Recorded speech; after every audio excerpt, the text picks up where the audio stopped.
तर आपण बघतोय मंत्री संजय शिरसाट हे नाराज आहेत आणि मिसळांवर त्यांनी आपली नाराजी पत्र लिहून व्यक्त केलेली आहे। दोन मंत्र्यांमध्ये महायुतीतल्या यामुळे झुंपल्याचं पाहायला मिळत आहे। संजय शिरसाटांनी थेट पत्र लिहून माधुरी मिसळांना आपली नाराजी कळवलेली आहे। माझ्या प्रमुख बैठका झालेल्या होत्या आणि त्यामुळे संजय शिरसाट जे ते नाराज असल्याचं कळत आहे।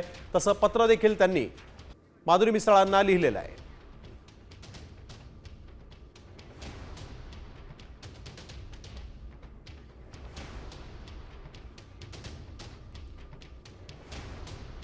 बैठक घ्यायची झाल्यास बैठक माझ्या अध्यक्षतेखाली घ्यावी असं यावेळेस त्यांनी पत्रात म्हटलंय। अधिकारी कर्मचाऱ्यांना विविध निर्देश देत आहात असं देखील यावेळेस त्यांनी निदर्शनास आणून दिलेलं आहे। माझ्या स्तरावर बऱ्याच बैठका आयोजित करण्यात येत असतात असं देखील संजय शिरसाट या पत्रामध्ये म्हणतायत। योग्य समन्वयासाठी जे विषय आपल्याला वाटप करण्यात आलेले आहेत, बैठक लावण्यापूर्वी माझी पूर्वपरवानगी घेणं आवश्यक असल्याचं शिरसाट यांनी म्हटलेलं आहे।